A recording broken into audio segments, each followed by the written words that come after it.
১৯৩০ সালে আবিষ্কারের পর প্লুটোকে আমাদের সৌরজগতের নবম গ্রহ ধরা হতো। ছোট আকার, বরফে ঢাকা পৃষ্ঠ আর দূরের অবস্থান তাকে রহস্যময় করে তুলেছিল।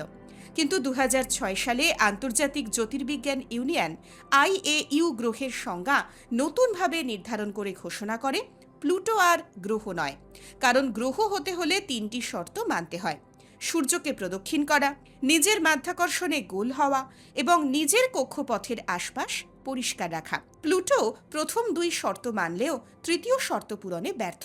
আর কক্ষপথে নেপচুনের প্রভাব রয়েছে, এমনকি মাঝে মাঝে প্লুটোর কক্ষপথ নেপচুনের কক্ষপথের ভিতর পর্যন্ত ঢুকে পড়ে। শুধু তাই নয়, প্লুটোর কক্ষপথে ছড়িয়ে আছে অসংখ্য বরফ ও পাথুরে বস্তু। আর রয়েছে প্লুটোর থেকেও আকারে বড় বামন গ্রহ এরিস।